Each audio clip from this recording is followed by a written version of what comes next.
여호수아서 23장 1절부터 보시겠습니다. 여호와께서 주위의 모든 원수들로부터 이스라엘을 쉬게 하신 지 오랜 후에 여호수아가 나이 많아 늙은지라 여호수아가 온 이스라엘 곧 그들의 장로들과 수령들과 재판장들과 관리들을 불러다가 그들에게 이르되 나는 나이가 많아 늙었도다. 오늘 우리 확인할 내용은 23장, 24장 여호수아의 교훈과 죽음에 대한 이야기입니다. 이제 여호수아서가 오늘로 마감을 갖다 해야 될 것 같아요. 그래서 여호수아도 끝이 나고 우리 사도행전도 끝이 나고 이렇게 해서 또 가을 뜨거운 여름이 지나고 가을 선선한 바람 앞에 또 새로운 과목을 공부를 할 것 같습니다. 일단 23장서부터 24장 그 28절까지를 여호수아의 교훈으로 이야기를 했고, 그다음에 29절로부터 33절까지를 여호수아의 죽음으로 이렇게 나눠놨기 때문에 오늘 한 과목으로 이렇게 되어졌습니다. 양은 뭐 조금 더 된다고 할지라도. 네, 여호와께서 주위의 모든 원수들로부터 이스라엘을 쉬게 하신 지 오랜 후에 여호수아가 이제 이스라엘 장로들을 불러다가 그 설교를 하는 내용입니다. 우리가 이렇게 어떤 사역이 끝나고 이제 때가 됐을 때, 이 때가 되어질 때 사역을 마칠 때가 있어요. 이제 어떤 사역이든 하게 되면 하나님께서 잠시 쉼을 주셔요. 이것이 요한계시록에서도 이제 똑같이 우리 인을 뗄 때 이야기가 하나님께서 우리들한테 어떤 걸 이제 나팔로 재앙을 주신다든지 이렇게 이야기할 때도 끝에 가게 되면 잠시 쉬는 시간을 주셔요. 이게 뭔가 이 사역이 끝을 내고 우리가 새로운 사역을 시작하게 될 그런 걸 보여주시는 또 계시의 방법이기도 합니다.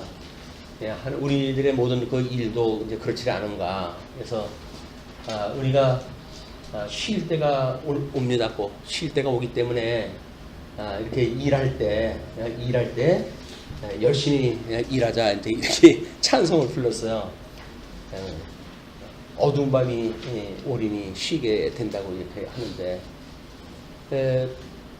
지금 여호수아의 그 여정을 보게 되면 가나안 땅을 이제 건너가지고 모세와 함께 지금 광야에서 출생이 되어서 넘어온 사람들 중에 둘입니다. 여호수아, 갈렙.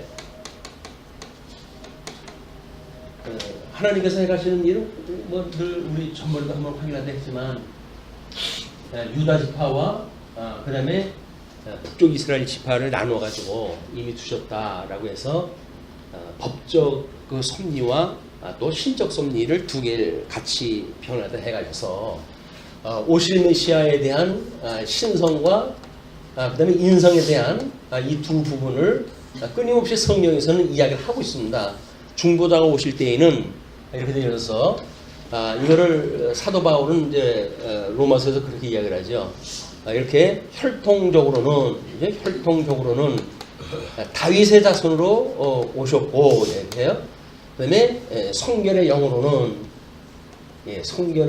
영으로는 하나님의 아들이라고 일컬음을 받았다, 이렇게 이야기를 합니다. 그래서 예수님이 오셨을 적에도 혈통으로는 다윗의 자손으로 오시고 성결의 영으로 해가지고 하나님의 아들이라고 인정되어지는 일이 중보자에 대한 구약의 약속대로 성취되어 있는 사건이거든요. 이 두 가지가 이제 요한복음에 가게 되면 우리가 이걸 품위로서의 우리 증거라고 이야기를 했죠. 그리스도의 품위. 그래서 신성과 인성이라고 하는 것 두 가지를 이야기를 했어요. 먼저 우리 과거에는 본성으로 오신 예수님이라고 요한복음을 이야기를 했잖아요. 그래서 인성 자체를 밝히기를 꺼려합니다. 심지어 예수는 죄인이다라고까지 설명이 되어져 가지고 이단으로 이제 뭐 시비가 걸리기도 하고 그랬는데, 온전한 100%의 신과 100%의 인성이라고 하는 것이 가능하냐라고는 문제제기로부터 나온 거거든요. 그런데 성경, 특별히 하나님의 일은 산술적이지 않습니다. 우리는 산술적인 사고를 가지고 이건 뭐 고등수학에 대한 것도 아니에요. 산술적으로 어떻게 이 100과 100이 합쳐가지고 100이 될 수가 있냐, 그런 그 이야기거든요. 아주 초보적인 그런 그 질문을 가지고 인성에 대한 거를 약화시킴으로 해가지고 그래서 이제 본성으로 오신 예수님을 요한복음에 증거를 했다 이렇게 이야기하다 하는데, 그렇지는 않습니다.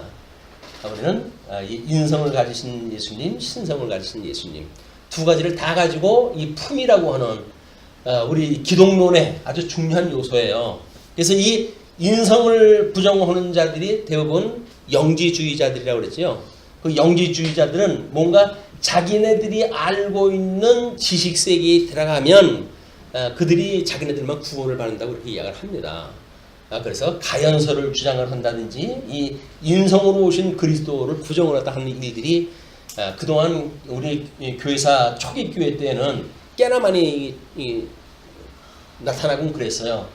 그때마다 이제 교회에서 그들을 정죄 처리했다 하고 이렇게 왔기 때문에, 왜 과거의 믿음의 사람들이 그렇게 볼 수밖에 없었고, 그렇게 본 것에 대하여 왜 이단 처리를 했다 해가지고 교회에서 쫓아내느냐라고 하는 그거는 이유가 없는 게 아니에요. 다 그럴 만한 이유가 있기 때문에 신성만을 주장을 했다 하기도 하고, 뭐 가연설을 이야기한다든지 이런 그 이야기가 나오는 거고, 그런 자들을 교회에서 쫓아낸 것도 그럴 만한 이유가 있기 때문에 그렇다. 그래서 우리 지나간 교회사에 대한 것도 마찬가지로 이 교회의 역사, 우리 성경 역사에서 보여주듯이 끊임없이 과거에 대한 건 우리들의 교훈을 위한 것이다 이렇게 이야기를 하거든요.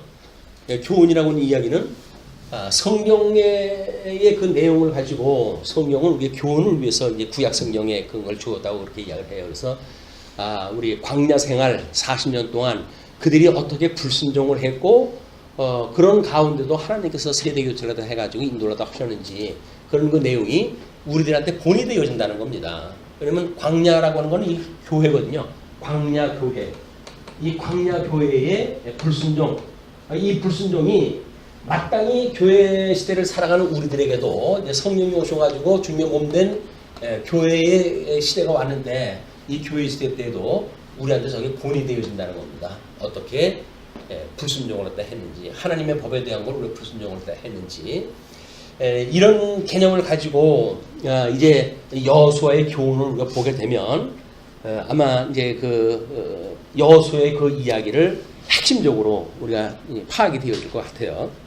일단은 여호수아가 나이가 많아가지고 늙게 되어졌습니다. 그래서 대부분 이 때를 중심으로 해가지고 바뀌게 될 때, 어떨 적에는 뭐 우리 그런 그 세계 정세의 변혁기를 가지고 이 때를 조정하기도 하시고, 어떨 때는 사역자의 수완이 이것이 다 참으로 해가지고 임무교대를 갖다 할 때에 하나님께서 이런 때를 또 나누시기도 해요. 근데 이제 오늘은 이 광야 40년 동안을 갖다 하면서 지금 수완이 다 된 여호수아의 수완이 다 됨으로 해가지고 교훈을 갖다 새롭게 하는 그런 그 내용입니다. 근데 그 3절서부터 지금 5절까지 보시게 되면 하나님의 함께 하심을 확신시켜요. 하나님이 함께 하신다. 우리는 그걸 임마누엘 하나님이라고 이렇게 이야기하죠. 이 임마누엘 하나님은 사실 이전에 여기까지 인도하셨다. 그래서 이 여호와 이제 뭐 다 준비했다 하고 에베네셀의 하나님이 우리한테 승리를 갖다 안겨주시는 이런 거를 경험한 세대들에게 그 하나님이 함께 하신다 그 이야기죠. 여호수아에게 모세가 이제 그 인수인격제도 마찬가지입니다. 나와 함께했던 하나님이 너와 함께할 테니까 담대하라라고 해가지고 이가 이제 나머지 그 일을 수행할 수 있도록 모세가 그걸 격려했다 해요. 제일 중요한 거는 그래서 임마누엘 주님입니다. 하나님이 함께 하시는 것. 이것이 우리 예수님이 돼가지고 지금 예수님이 임마누엘 주님이 되셔가지고 우리와 함께 하시는 걸로 구하신 분 아닙니까? 우리 주님하고 살아간다고 한다면 우리들한테는 성경적인 원리로 봤을 때는 하나도 걱정할 것이 없어요. 왜? 예수님이 우리와 함께 하시니까. 이분이 우리를 사망 권세로부터 건져내신 분이거든요. 사망 권세로부터 해가지고 건져내셨던 분이기 때문에 설사 육신의 소욕을 아직도 가지고 있어서 우리들이 사단의 미혹을 따라가지고 육체의 소욕을 따라 살아가는 시간이 없지 않아 있지요. 그럴지라도 죽었던 우리를 살리신 분인데 나머지 만들어진 일들을 왜 온전케 해가시지 않으시겠냐라고 하는 것이 임마누엘 주님을 믿는 우리들의 신앙이에요. 이거는 우리가 성화의 일이라고 이야기를 하고 이거를 우리가 칭의의 일로 이렇게 나누는 겁니다. 죽었던 우리를 살리셔서 의롭다고 칭해 주시는 하나님이 우리 이 성화에 대한 과정 중에 우리를 왜 온전케 가실 수가 없겠냐, 그렇게 해 가실 수가 있다라고 믿고 우리가 기도를 갖다 하는 거예요. 이걸 우리가 기도하는 이유라고 이야기를 했어요. 기도하는 이유, 우리를 죽었던 우리를 살리셨던 그런 주님이기 때문에 모든 것이 감사한 일이다.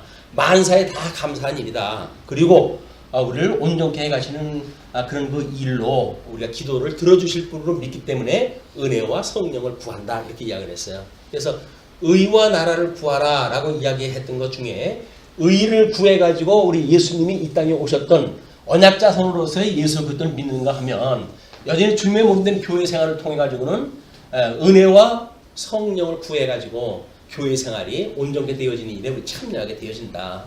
우리가 이 교회 생활은 끊임없이 저거 확인입니다. 나 죽었던 나를 살리셨지? 맞아. 정말 죽었던 나를 살리셨어. 라고 하는 걸 확인하고.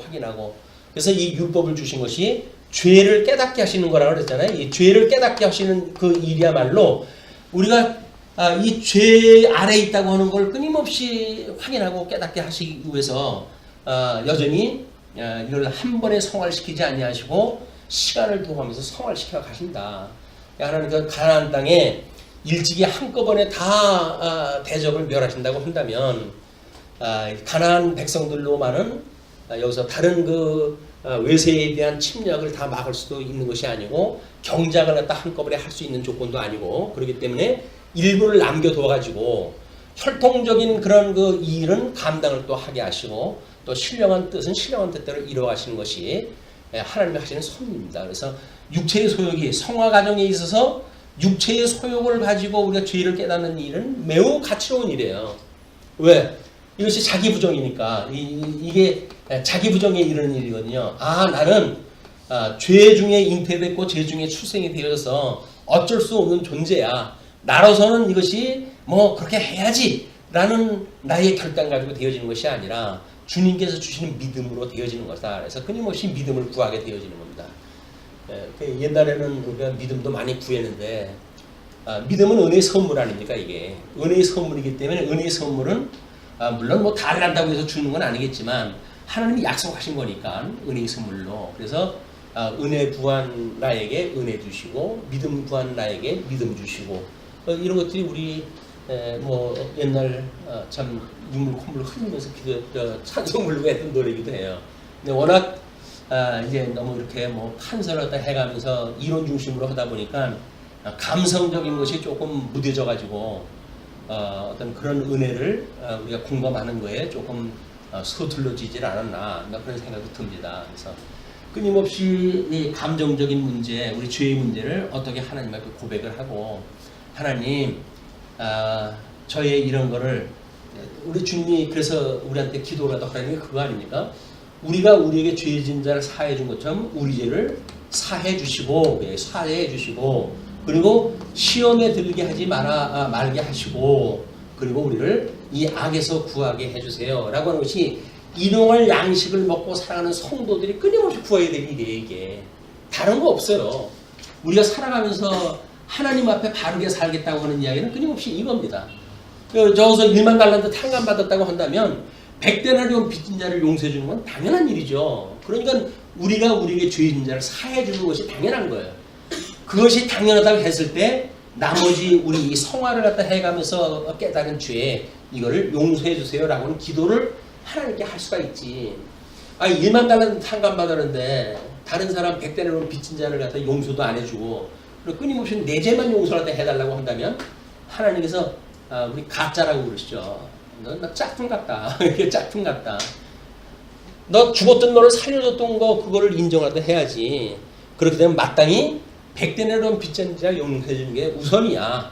그리고 그걸 화해하고 사화하고 그리고 와서 나한테 기도를 갖다 해. 그래야 내가 너의 기도를 들어주는 거야.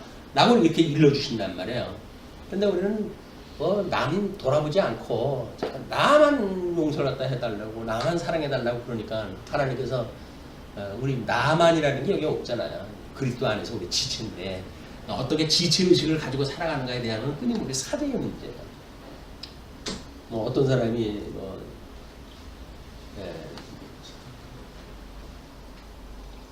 좀 시끄러운 문제로 해가지고 피차가 어려워 이제 그런 문제가 생겼는데 그래서 따지고 보면 그분이 칼 들고 강제로 한 것도 아니잖아. 그냥 다 이야기하고 이렇게 하다가 보니까는 다 동의를 갖다 했고 그거에 의해서 일이 진행이 된 건데 그걸 마치 한쪽에 100%의 어떤 책임이 있는 것처럼 우리가 묻는 것은 사실 옳지 않습니다. 성도들의 관계는 끊임없이 쌍방의 과실이에요. 쌍방과실은 상대적인 거 아닙니까? 상대적인 것. 쌍방과실인데 우리는 나는 옳고 너는 글러라고 이야기를 하니까 이것이 화합이 될 수가 없는 거예요. 쌍방과실을 인정했다 해가지고 네 입장에서 보면 그럴 수도 있겠구나. 내 입장에서 봐서는 이런데 우리 다 같이 털자라고 해가지고 용서했다 하고 그리고 하나님 앞에 우리 죄를 갖다 구하는 일이 이 사대를 구하는 일이 당연한 순서다 이게. 임마누엘 주님을 우리가 구한다고 하는 그 이야기는 이제 에베네셀을 하나님께서 여기까지 인도하셨다라고 하는 걸 믿는 사람들이 임마누엘 주님을 갖다 우리가 믿고 섬길 수가 있는 거지. 여기까지 인도하셨다고 하는 과거 지사를 다 잊어버리고 오늘의 그 주님만을 우리가 인정한다는 이야기는 주님께서 인정하지 않아요. 우리가 과거에 어떤 신앙생활을 했고 그리고 현재는 어떤 생활을 했고 그리고 미래에는 어떤 우리가 대망을 가지고 살아갈 것인가 라고 하는 것이 우리 역사에 대한 섭리입니다. 역사를 통해서 하나님 섭리하다 해가실 때 그렇기 때문에 끊임없이 우리가 이런 그 사제에 대한 이야기 그리고 착한 자라 할지라도 우는 사자와 같이 산길자를 두루 찾는 이때에 하나님께로부터 이 시험에서 우리를 건져달라고 끊임없이 기도할 때 해야 돼요. 하나님의 보호가 없으면 안 됩니다. 내가 잘나가지고 온 것 같지만 하나님께서 그 일을 다 하시는 거예요.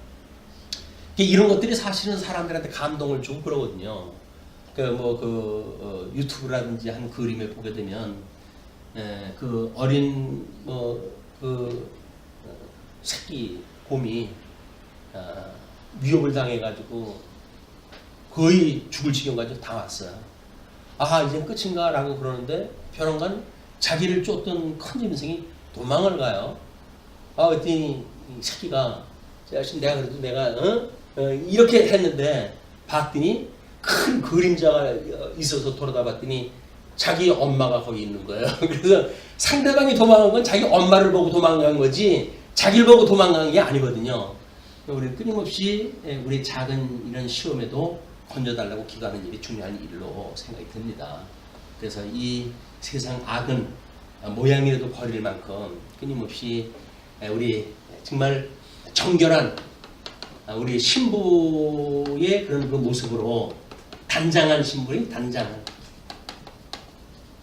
단장한 신부 모습으로 해가지고 우리 주님 오시는 주님을 맞을 그런 걸 준비하는 것이 성화의 과정이다.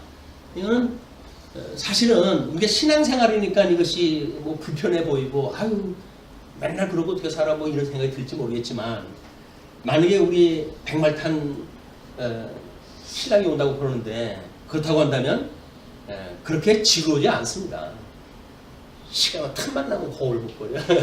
내가 지금 제대로 지금 단장돼 있나 그래가지고 틈만 있으면 거울 볼 거예요. 우리 주님이 우리를 맞으러 이분이 오신다라고는 재림의 포커스를 갖다 맞춰가지고 우리가 성화의 삶을 사는 거다. 그래서 이 재림을 현재 이거는 지금 아직은 안 온 그 일 아닙니까? 그러나 이미 예수님은 이미 오셨던 분이에요.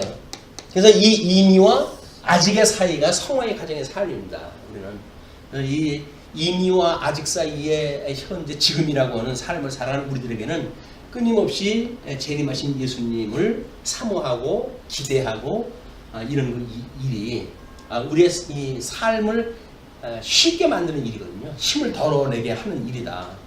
이분을 기대하는 마음이 없으면 이스라엘 백성들이 예수님 오실 때까지 얼마나 고생을 하며 기다렸어요. 대망 사상을 가지고. 근데도 만약에 그걸 이제 눈치채지 못하게 되면 때를 분별하지 못해가지고 끝내 메시아로 오셨던 예수님을 십자가에 못 박아 죽일 수밖에 없는 것처럼 여전히 우리가 여기서 깨어있지 않냐면 재림하신 예수님을 맞이할 수 없는 이런 좀 어떻게 돌이킬 수 없는 그런 과오를 저지를 수밖에 없는 거죠.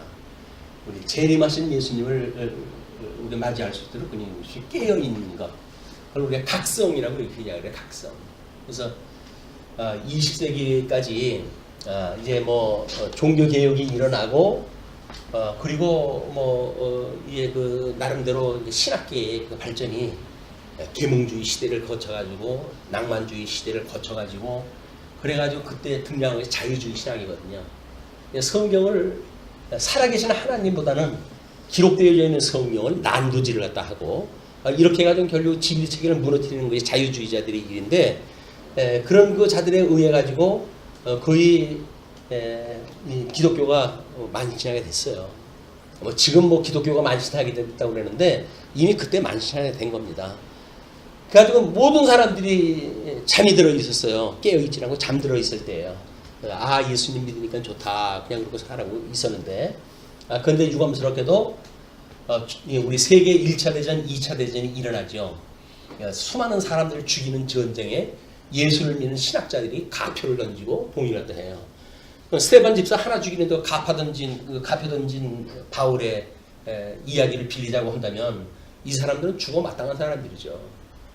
자기 수많은 사람들 죽이는데 가표를 갖다 던지고 자기네 그 치정자들이 전쟁을 갖다 하겠다고 하니까는 동의를 갖다 해주고 이런 것들이 이제 일어났던 사건인데 그때 이제 20세기에 등장한 파르트라고 하는 신학자입니다.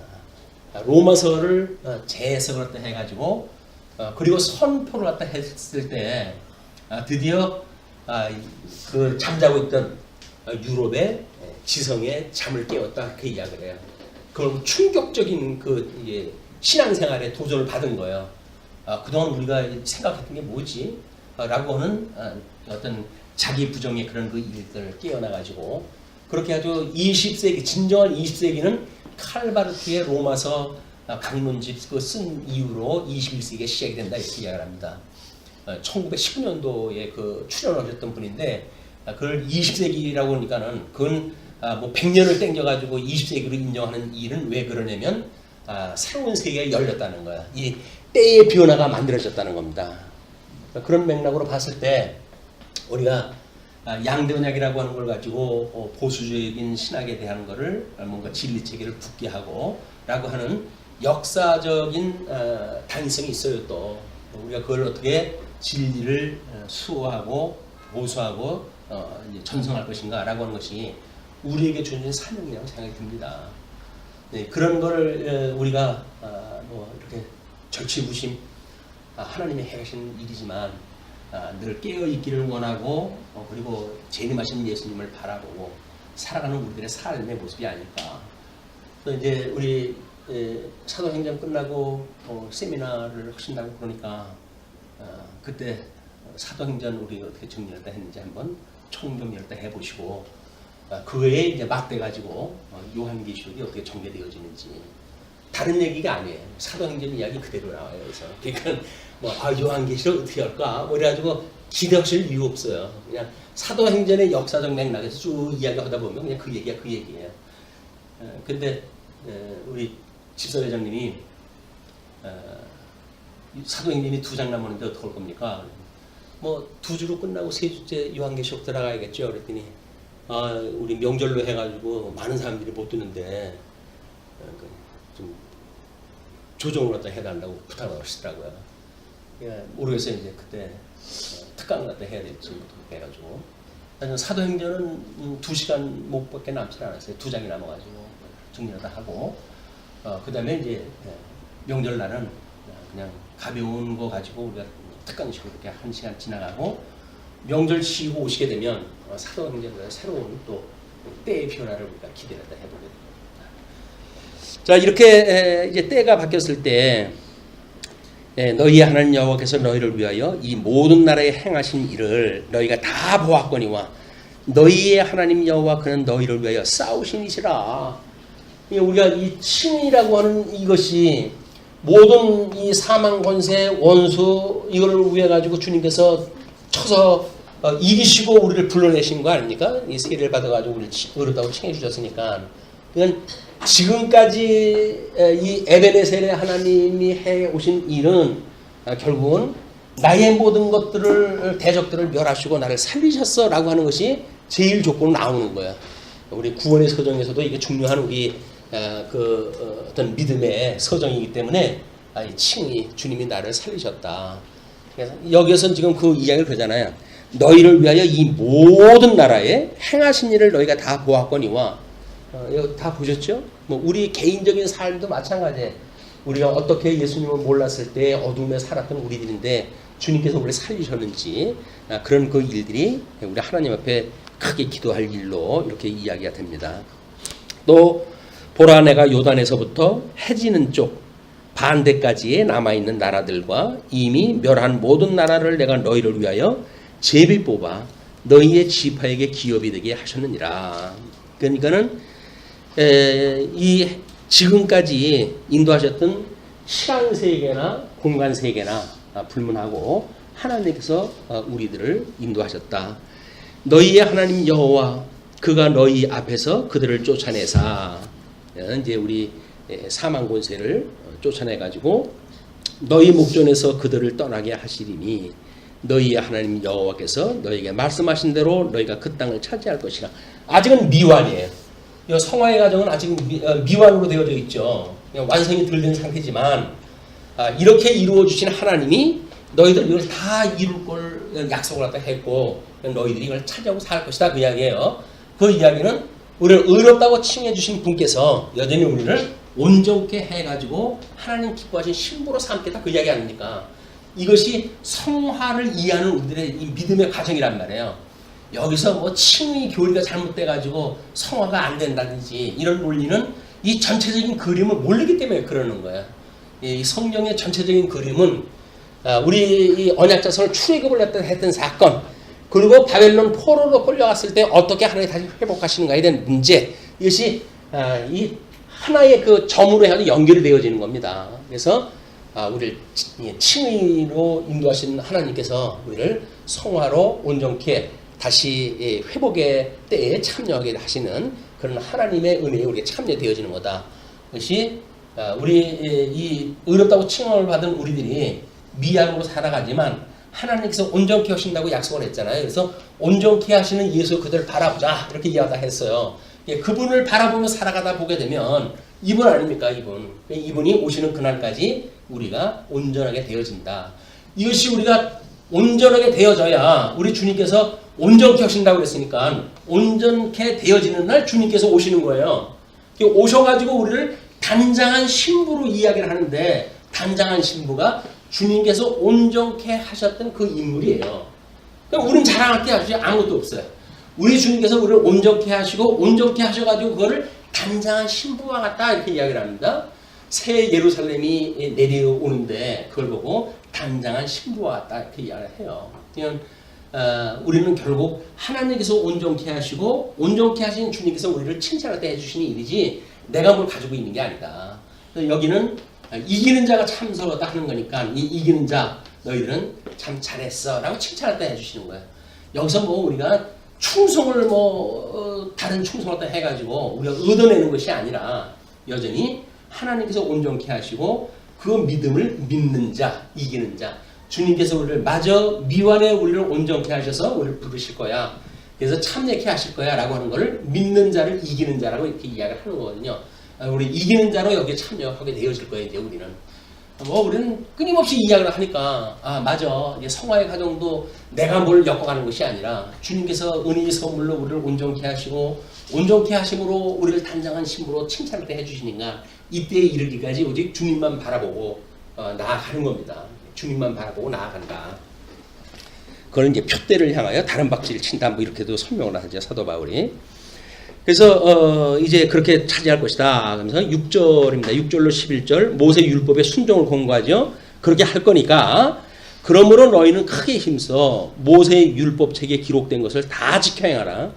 그것을 떠나 우로나 좌로나 치우치지 말라. 너희 중에 남아있는 이 민족들 중에 들어가지 말라. 그들의 신들의 이름을 부르지 말라. 그것들을 가리켜 맹세하지 말라. 또 그것을 섬겨서 그것들에게 절하지 말라. 오직 너희의 하나님 여호와께 가까이 오기를 오늘까지 행한 것 같이 해라. 결국은 일용할 양식을 구하는 겁니다. 일용할 양식. 이 일용할 양식은 구약 성경에서 이야기했던 그 율법을 지금 온전히 하라는 거 아니에요? 율법 온전히 지켜라. 그래서 이 율법과 선지에 대한 것이 우리 메시아에 대한 예표로 보여준 거 아니에요? 우리 주님께서 오실 거다. 다 이루실 거니까. 그러나 이제 마태복음에서 보게 되면 내 율법이나 선지를 폐하러 온 줄로 생각지 마라. 내가 그걸 온전케 하러 왔다 이렇게 이야기를 하잖아요. 그 온전케 한 것을 온전히 이루시는 분이 천상 사역을 해서 이거 온전히 이루시는 거예요. 우리 주님의 그 약속대로 저 율법과 선지는 주님을 믿는 이 믿음으로 해가지고 우리는 그 하나님의 말씀, 율법을 우리가 지키는 자가 되는 겁니다. 우리가 율법을 지킨다고 율법주의자로 살아가는 게 아니라 하나님의 선한 뜻이 무엇인가를 분별하고 단장한 신부가 되어지는 일은 온전케 하시는 주님의 은혜로 이기는 데에 참여되어지는 우리들이 율법을 지키는 자가 되는 거죠. 자, 그렇게 해서 오직 너희의 하나님 여호와께 가까이 하기를 오늘까지 한 것 같이 하라. 여기까지. 여기까지 지금 이 임마누엘의 오늘이에요. 오늘. 이렇게 이 오늘 할 때과 같이 여전히 그걸 하라는 이야기죠. 의롭다고 칭함을 받은 것이 뭡니까? 주는 그리스도시요 살아계신 하나님의 아들입니다. 우리 주님이 구약 성경의 언약대로 오실 메시아입니다. 라고 하는 걸 신앙 고백을 통해 가지고 우리가 의롭다고 칭함을 받은 거거든요. 이것이 이렇게 되어졌다고 한다면 오늘같이 너희들이 이걸 믿었다고 한다면 여전히 성화의 삶을 살아가는 과정도 이거를 믿어라 그 이야기예요. 하나님의 그 해가시는 일을 믿어라. 그러므로 이는 여호와께서 강대한 나라들을 너희 앞에서 쫓아내셨으므로 오늘까지 너희에게 맞선 자가 하나도 없었느니라. 너희 중 한 사람이 1000명을 쫓으리니 이는 너희의 하나님 여호와 그가 너희에게 말씀하신 것 같이 너희를 위하여 싸우심이라. 그래서 뭐 우리가 일당 100 뭐 이렇게 이야기를 하는데 우리 여호수아는 일당 1000을 이야기를 해요. 일당 1000. 그러니까 숫자에 연연할 이유가 없습니다. 하나님께서 우리 한 명당 몇 명을 쳐주실지 몰라요.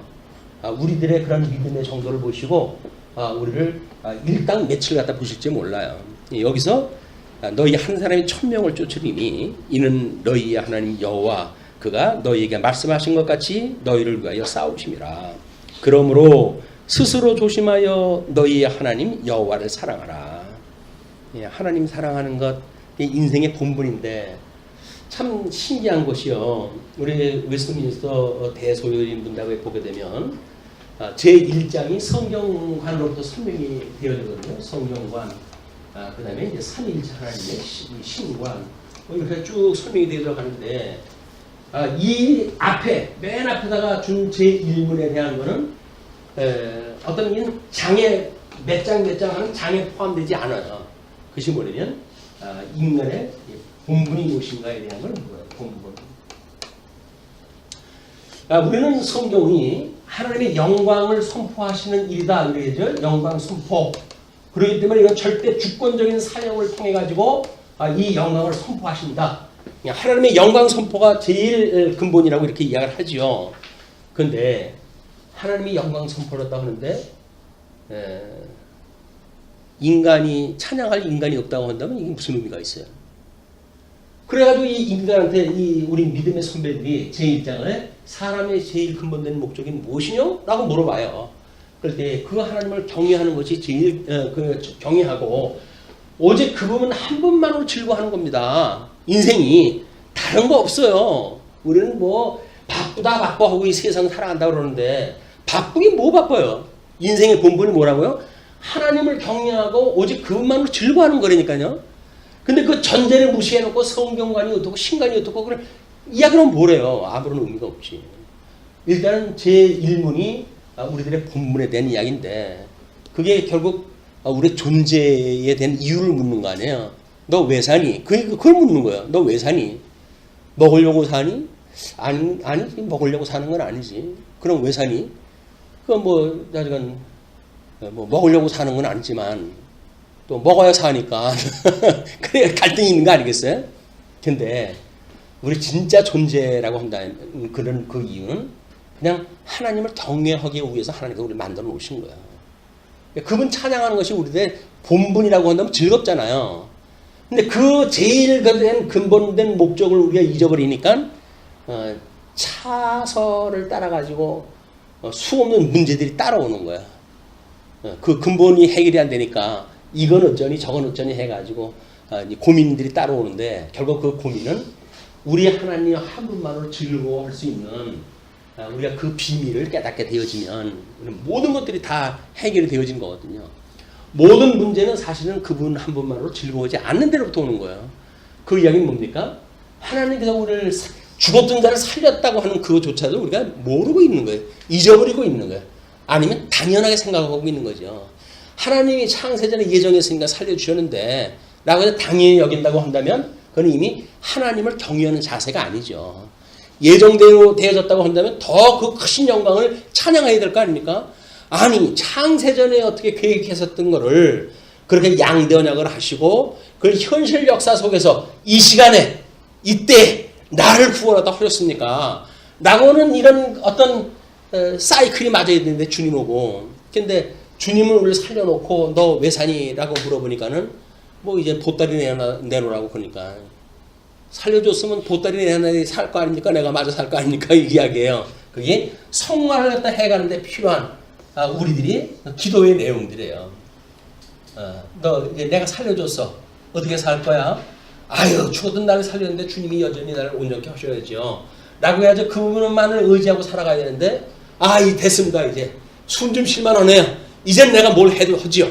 라고 해가지고 신협동을 이야기한다든지 뭐 이렇게 내가 뭘 한다고 이야기를 하는데 자기 부정이 없다고 한다면 결국 우리는 온전히 예수님을 믿을 수가 없는 겁니다. 내가 뭘 한다고 자꾸 이 생각이 들어요. 또 교회에 또 뭐 나름대로 이 기둥으로 삼는 것이 누굽니까? 이 기둥이 뭐 기둥같이 여겼다라고 하는 뭐 야고보도 있고 베드로도 있고 뭐 성경에서 있는 인물들이 등장하는데 이 기둥이라고 하는 건 사실 직임자들이에요. 교회 직임자들. 주님의 몸된 교회 기둥, 이 기둥을 가지고 하나님의 진리를 지키고 보수해 가시는 일을 갖다 해거든요. 그럼 우리는 직임자로서 뭐 이제 이런저런 뭐 회의도 하고 뭐 어떤 실무도 이제 하라고 그러잖아요. 그것이 주님께서 이 진리를 지켜가기 위해서 우리를 세우셨구나. 그거를 우리 에스더에서는 에스더가 죽으면 죽으리라 그렇게 이야기하는 거예요. 네. 주님께서 나를 이걸 삼기 위해서 지금 세워주셨으니까 이게 죽게 하시기 위해서 이걸 세우는 건 아닐 거 아니겠어요. 이걸 뭐 수행하기 위해서 한 거니까 죽으면 죽으리라라고 해가지고 왕이 코를 디밀지 않은데도 나아간 거예요. 죽으면 죽겠다 그 얘기거든요. 근데 하나님께서 기둥으로 세워놨는데 그럴 리가 있나요? 물어보고 뭐 해가지고 하만을 끝내 이제 멸망시키는 그런 그 사역을 감당하게 되어져서 그 이스라엘 백성들의 에스라 느헤미야 에스더서 에스라 느헤미야의 1차, 2차, 3차 귀환이 있고 1차와 2차 귀환 사이의 시간이 에스더의 시간이거든요. 근데 시간적으로 해가지고 순서가 달라요. 근데도 불구하고 1차, 2차에 이제 귀환을 통해서 성곽을 짓고 그다음에 성전을 짓고 성곽을 다시 회복을 하고 그리고 우리 에스더를 통해 가지고 어떻게 하나님께서 택한 백성들을 보호하시는가라고 하는 내용을 소개한 것이 에스더서의 내용이거든요. 하나님이 다 보호하시는 일이에요. 다 보호하시는. 그분만을 믿으면 그분이 다 하시는 일이에요. 그러니까 그분이 다 하시니까 이 그분이 하시는 이 엄청난 일들이 우리의 찬양거리란 말이에요. 다 찬양거리예요. 우리들의 일거수일투족 여기까지 인도하신 것 또는 앞으로 지금 함께 하셔서 하는 것 모든 것들이 감사할 일이고 찬양할 일들이다.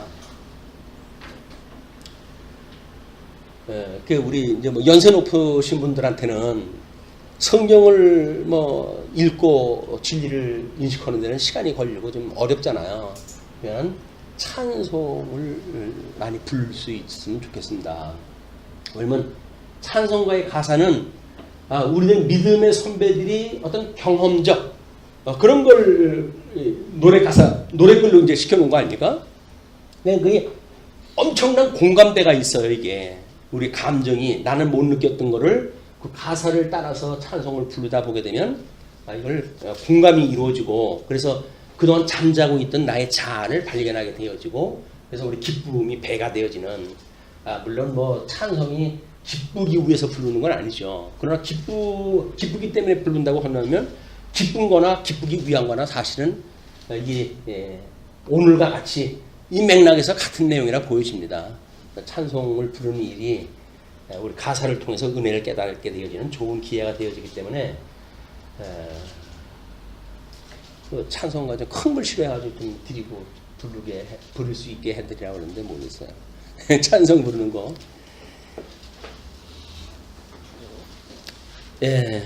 그래서 이제 12절 너희가 만일 돌아서서 너희 중에 남아있는 이 민족들을 가까이하여 더불어 혼인하며 서로 왕래하면 이방인들과의 그런 교제가 있게 되어지게 되면 순수성이 오염이 되고 오염되어지는 걸로 해가지고 가로 서말이 다 부풀리게 된다고 예수님이 경계를 딱 하잖아요.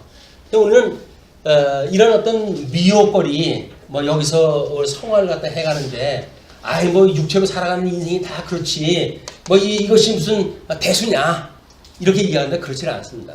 할 수만 있으면 끊임없이 이 악으로부터 나를 건져주세요 라고 하는 훈련이 필요하고 당연한 것이 아니에요. 당연한 것이 거추장스럽고 불편하고 이런 것이 되어져서 끊임없이 우리가 악에서 구해달라고 기도할 내용이다. 그렇게 되어지다 보게 되면 우리 육신이 가지고 있기 때문에 육신 때문에 오는 한계 그거를 우리 주님께서 하나둘 해결해 주는 모습들을 우리가 발견해야 될 것이다.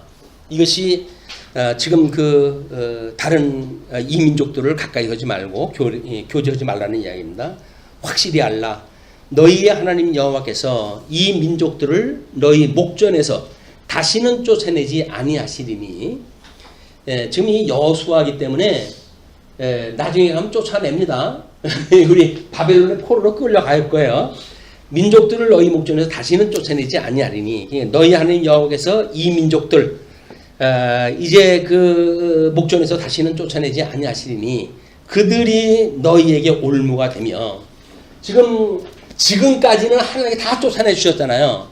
그리고 새롭게 약속을 다 하셨어요. 쫓아낼 거야. 내가 너희를 다 쫓아낼 거야. 그리고 너희를 온전케 해갈 거거든. 그러니까 어떻게 하라고요? 일용할 양식을 끊임없이 구해가지고 하나님의 은혜를 구하고 예수님을 바라보는 그 생활이 지속되어야 된다는 거예요. 그렇지 않으면 내가 이렇게 너희들 아무것도 없던데 이렇게 대적들 쫓아냈던 것처럼 다시는 그런 식으로 쫓아내지 않아. 그 이야기예요. 어떤 식으로 해야 쫓아낸다고요? 율법을 준수해야 된다는 거예요. 그러니까 예수님을 사모하는 그런 깨어있는 삶이 우리로 하여금 성화의 가정을 살아가게 하시지. 그냥 뭐 죽었던 우리를 살리셨는데 뭐 우리를 어떻게 안 해가시겠어? 라고는 아니란 그런 생각을 가지고는 안 된다는 겁니다. 너희들 그런 방식으로는 쫓아내지 않아. 그런 그 이야기예요. 그렇기 때문에 이제 그들이 너희에게 올무가 되며 덫이 되며 너희 옆구리에 채찍이 되며 너희 눈에 가시가 되어서 너희가 마침내 너희의 하나님 여호와께서 너희에게 주신 이 아름다운 땅에서 멸하리라. 멸망을 받고 말 거니까 이제 이렇게 하나님 앞에 율법을 지키는 일을 열심히 해라. 아까 이제 그 율법을 지키는 일은 우리가 그거를 온전케 하시고 온전케 이루어 가시는 주님을 믿는 일이라고 그렇게 이야기를 했습니다. 그러면서 그러므로 너희는 크게 힘써 모세의 율법책에 기록된 것을 다 지켜 행하라. 네. 그 다음에 이제 우리 14절부터 16절 보시게 되면 불복종과 배교에 대한 재앙을 선언하십니다. 보라, 나는 오늘 온 세상이 가는 길로 가려니와, 그 온 세상이 가는 길은 육신을 벗어버리는 일이에요. 너희의 하나님 여호와께서 너희에게 대하여 말씀하신 모든 선한 말씀이 하나도 틀리지 아니하고 다 너희에게 응하여 그 중에 하나도 어김이 없음을 너희 모든 사람은 마음과 뜻으로 아는 바라. 마음과 뜻으로는 아는데 감정적 공감이 안 온다고 어려움을 토로하더라고요. 배웠기 때문에 머리로는 이해가 됩니다. 근데 감정적으로 공감이 안 돼가지고 힘들다고 이렇게 이야기를 하던데 맞습니다. 여기서 지금 그 이야기예요. 너희의 마음과 뜻으로 아는 바라.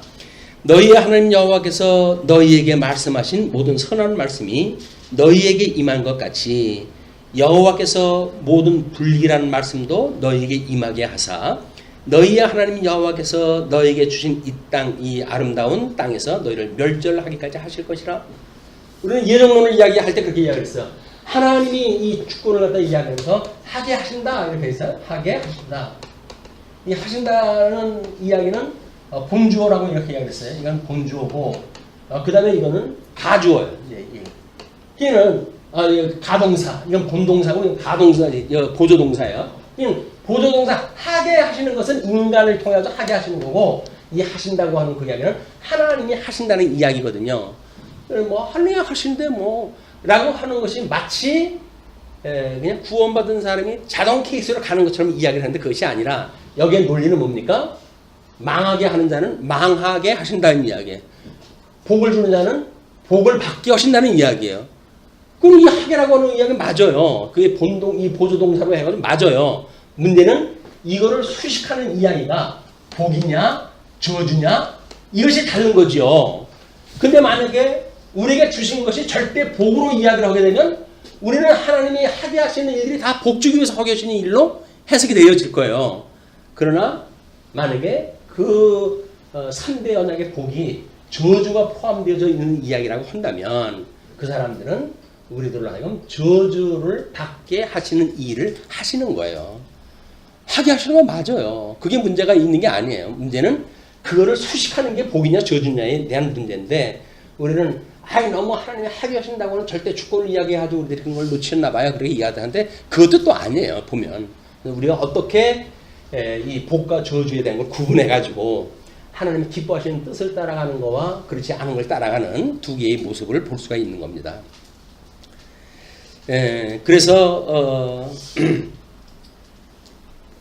그 16절 만일 너희가 너희 하나님 여호와께서 너희에게 명령하신 언약을 범하고 가서 다른 신들을 섬겨 그들에게 절하면 여호와의 진노가 너희에게 미치리니 너희에게 주신 아름다운 땅에서 너희가 속히 망하리라 하니라. 결국은 이스라엘 백성들이 바벨론의 포로로 끌려가게 되어지는 건 뭐예요? 자기네들의 불순종에 의해서 바벨론 포로 끌려가는 거예요. 그거를 또 이제 우리 주님께서 마지막 그 은혜를 주셔가지고 회복에 참여케 하시는 그런 그 은혜를 갖다 하시지만 결국은 바벨론의 포로로 끌려가가지고 젖과 꿀이 흐르는 땅이라고 했던 이스라엘이 멸망에 이르는 그런 모습을 우리가 확인하던 바가 있습니다. 다음에 24장 1절을 보시게 되면 여호수아가 이스라엘과 지도자를 소집을 했다 하지요. 여호수아가 이스라엘 모든 지파를 세겜에 모으고 이스라엘 장로들과 그들의 수종들과 재판장들과 관리들을 부르매 그들이 하나님 앞에 나와 선지라. 여호수아가 모든 백성에게 이르되 이스라엘의 하나님 여호와께서 이같이 말씀하시기를 옛적에 너희의 조상들 곧 아브라함의 아버지 나홀의 아버지 데라가 강 저쪽에 거주하여 다른 신들을 섬겼으나 내가 너희의 조상 아브라함을 강 저쪽에서 이끌어내어 가나안 온 땅에 두루 행하게 하고 그의 씨를 번성하게 하려고 그에게 이삭을 주었으며 이삭에게는 야곱과 에서를 주었고 에서에게는 세일산을 소유로 주었으나 야곱과 그의 자손들은 애굽으로 내려갔으므로 내가 모세와 아론을 보내었고 또 애굽에 재앙을 내렸나니 곧 모든 그들 가운데 행한 것 같이 그 후에 너희를 인도하여 내었니라. 과거사에 대한 설명을 또 다시 쭉 하잖아요. 이건 이 지금 그 3절서부터 5절까지 그 14장 2절로 13절까지가 하나님의 행하신 일을 회고하는 거예요. 회고. 어떻게 했는지. 이거는 우리 임마누엘 주님이라고 하는 그거를 설명해서 에베네셀 하나님이 어떻게 여기까지 인도하셨는지에 대한 내용들을 쭉 소개하는 내용이 지금 계속이 되어집니다. 그래서 내가 너희의 조상들을 애굽에서 인도하여 내어 바다에 이르게 한즉 애굽 사람들이 병거와 마병을 거느리고 너희의 조상들을 홍해까지 쫓아오므로 너희의 조상들이 나 여호와께 부르짖기로 내가 너희와 애굽 사람들 사이에 흑암을 두고 바다를 이끌어 그들을 덮었나니 내가 애굽에서 행한 일을 너희의 눈이 보았으며 또 너희가 많은 날을 광야에서 거주하였느니라. 우리 사망 권세를 우리 주님께서 어떻게 멸하셨는지 이거 우리가 목도한 거예요. 성경을 통해 가지고 4대 복음서를 통해 가지고 전부 확인한 거 아닙니까?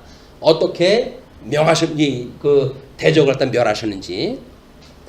또 8절에 내가 또 너희를 인도하여 요단 저쪽에 거주하는 아모리 족속의 땅으로 들어가게 하매 그들이 너희와 싸우기로 내가 그들을 너희 손에 넘겨주매 너희가 그 땅을 점령하였고 나는 그들을 너희 앞에서 멸절시켰으며 또한 모압 십볼의 아들 발락이 일어나 이스라엘과 싸우더니 사람을 보내어 부올의 아들 발람을 불러다가 너희를 저주하게 하려 하였으나 내가 발람을 위해 듣기를 원하지 아니하였으므로 그가 오히려 너희를 축복하였고 나는 너희를 그의 손에서 건져내었으며 너희가 요단을 건너 여리고에 이른즉 이 발람의 사건은 요한계시록에서도 또 이제 등장이 되어지는 인물이에요. 어떻게 미혹을 갖다 하는 일인지. 너희가 요단을 건너 여리고에 이른즉 여리고 주민들 곧 아모리 족속과 브리스 족속과 가나안 족속과 헷 족속과 기르가스 족속과 히위 족속과 여부스 족속이 너희와 싸우기로 내가 그들을 너희의 손에 넘겨주었으며 내가 왕벌을 너희 앞에 보내어 그 아모리 족속의 두 왕을 너희 앞에서 쫓아내게 하였나니 너희의 칼이나 너희의 활로서 이같이 한 것이 아니며 내가 또 너희가 숭고하지 아니한 땅과 너희가 건설하지 아니한 성읍들을 너희에게 주었더니 너희가 그 가운데에 거주하며 너희는 또 너희가 심지 아니한 포도원과 감나원의 열무를 먹는다 하셨느니라. 14절로부터 28절까지 하나님과 이스라엘 사이의 언약갱신의 소개가 일이 소개가 되어집니다. 그러므로 이제는 여호와를 경외하며 온전함과 진실함으로 그를 섬기라. 너희의 조상들이 강 저쪽과 애굽에서 섬기던 신들을 치워버리고 여호와만 섬기라. 만일 여호와를 섬기는 것이 너희에게 좋지 않게 보이거든 너희 조상들이 강 저쪽에서 섬기던 신들이든지 또는 너희가 거주하는 땅에 있는 아모리 족속의 신들이든지 너희가 섬길 자를 오늘 택하라. 오직 나와 내 집은 여호와를 섬기겠노라 하니 백성이 대답하여 이르되 우리가 결단코 여호와를 버리고 다른 신들을 섬기기를 아니하오리니. 예수님이 여호수아예요. 예수님이 이름이 여호수아예요. 그럼 예수님이 오셔가지고 내가 이걸 멸절했어 라고 이야기했다 했을 때 지금 뭐라고 하는 이야기예요. 여기서 그 백성들이 대답하여 우리가 결단코 여호와를 버리고 다른 신들을 섬기기를 하지 아니하오리니 예수님 이외에 당신 이외에 다른 우상을 섬기지 않을 것입니다. 그렇게 이야기했다 했다는 이야기죠. 그러니까 여기서 우리가 의롭다고 칭함을 받았던 믿음의 고백이 결국은 성화의 가정에서도 그대로 우리의 인정이 되어지는 겁니다. 이는 우리의 하나님 여호와께서 친히 우리와 우리 조상들을 인도하여 애굽 땅 종되었던 집에서 올라오게 하시고 우리의 목전에서 그 큰 이적들을 행하시고 우리가 행한 모든 길과 우리가 지나온 모든 백성들 중에서 우리를 보호하셨음이며 여호와께서 또 모든 백성들과 이 땅에 거주하던 아모리 족속을 우리 앞에서 쫓아내셨습니다. 그러므로 우리도 여호와를 섬기리니 그는 우리 하나님의 시민이니라 하니라. 여호수아가 백성들에게 이르되 너희가 여호와를 능히 섬기지 못할 것은 그는 거룩하신 하나님이시요 질투하시는 하나님이시니 너희의 잘못과 죄들을 사하지 아니할 것임이라. 지금 그 18절까지 그렇게 하신 뒤에 29절 이야기 뭐냐면 여호수아의 죽음에 대한 이야기인데 29절로부터 32절이 여호수아의 그 죽음에 대한 이야기예요. 19절이니까 아직은 14절로 28절 내용이네. 사이 언약갱신에 대한 이야기. 만일 너희가 여호와를 버리고 이방 신들을 섬기면 너희에게 복을 내리신 후에라도 돌이켜 너희에게 재앙을 내리시고 너희를 멸하시리라 하니 백성이 여호수아에게 말하되 아니니이다. 우리가 여호와를 섬기겠나이다 하는지라. 여호수아가 백성에게 이르되 너희가 여호와를 택하고 그를 섬기리라 하였으니 스스로 증인이 되었느니라 하니 그들이 이르되 우리가 증인이 되었나이다. 우리하고 지금하고 상황이 똑같은 거예요. 나중에 전 그런 적이 없는데요. 그런데 좀 봐주셔야 되는 거 아닙니까? 라고 소용이 없어요. 이미 우리는 다 하나님께서 증인을 갖다 삼아놨기 때문에 의롭다고 칭함을 받은 그걸로 해서 성화의 과정까지 간다고 하는 것을 이미 증인이 되어졌다. 여호수아가 이르되 그러면 이제 너희 중에 있는 이방신들을 치워버리고 너희의 마음을 이스라엘의 하나님 여호와께로 향하라 하니 백성이 여호수아에게 말하되 우리의 하나님 여호와를 우리가 섬기고 그의 목소리를 우리가 청종하리이다 하는지라. 그날에 여호수아가 세겜에서 백성과 더불어 언약을 맺고 그들을 위하여 율례와 법도를 제정하였더라. 그래서 여호수아가 이 모든 말씀을 하나님의 율법책에 기록하고 큰 돌을 가져다가 거기 여호와의 성소 곁에 있는 상수리나무 아래에 세우고 모든 백성에게 이르되 보라 이 돌이 우리에게 증거가 되리니 이는 여호와께서 우리에게 하신 모든 말씀을 이 돌들이 들었음이니라. 그런즉 너희가 너희의 하나님을 부인하지 못하도록 이 돌이 증거가 되리라 하고 백성을 보내어 각기 기업으로 돌아가게 하였더라. 그래서 반석이신 예수 그리스도가 이미 증인이 되어진 거예요. 내가 너를 구해냈어. 나 외에 다른 신 섬기면 안 돼. 나 외에 다른 남자 만나면 안 돼. 그런 그 이야기거든요. 우상을 섬기지 말어. 그런 그 이야기이기 때문에 우리는 오직 예수에 오직 예수, 오직 은혜. 그래서 예수 그리스도만을 믿고 살아가는 것이 우리 신약교회 성도들의 삶이다. 예수님만 바라보고 예수님 바라볼지라 그런 그 노래도 있던데 예수님을 바라볼지라 그런 그 이야기를 합니다. 그리고 이제 29절로부터 32절까지 여호수아의 죽음이 소개가 되어져요. 2일 후에 여호와의 종 눈의 아들 여호수아가 110세의 죽음에 그들이 그를 그의 기업의 경내 딥낫 세라에 장사하였으니 딥낫 세라는 에브라임 산지 가스산 북쪽이더라. 이스라엘의 여호수아가 산 날 동안과 여호수아가 뒤에 생존한 장로들 곧 여호와께서 이스라엘을 위하여 행하신 모든 일을 아는 자들이 산 날 동안 여호와를 섬겼더라. 그래서 하나님께서 이때에 전면 교체를 하지 않으시고 여호수아는 임무교를 지키시고 많은 장로들과 그 사람 남겨놨어요. 왜? 그들이 그 말씀을 기억하는 동안 진리를 지켜갈 수 있게 하기 위해서 그렇죠. 그러면서 32절 또 이스라엘 자손이 애굽에서 가져온 요셉의 뼈를 세겜에 장사하였으니 이것은 야곱이 100 크리스탈을 주고 세겜의 아버지 하몰의 자손에게서 산 밭이라. 그것이 요셉 자손의 기업이 되었더라. 끝으로 33절 엘르아살의 죽음이 소개가 되어집니다. 아론의 아들 엘르아살도 죽음에 그들이 그의 아들 비느하스가 에브라임 산지에서 받은 산에 장사하였더라. 그래서 제사장과 여호수아 지금 그 인도하는 왕직 감당을 하는 사람과 그다음에 제사직을 감당한 그 두 사람을 하나님께서 이제 바꿔요. 그 이야기는 새로운 시대의 새로운 메시아를 가지고 이 일을 섭리해 가실 겁니다. 우리 예수님도 오셔가지고 온전한 선지자로 왕으로 제사장으로 그 일을 감당하셨듯이 여호수아를 통한 이스라엘 같은 데 나머지 사역이 새롭게 시작이 되어질 겁니다. 우리 그날을 기대하면서 사사기를 통해 가지고 하나님께서 어떻게 섭리해 가시는지 살펴보시기로 하죠. 말씀 드리고 기도하시겠습니다.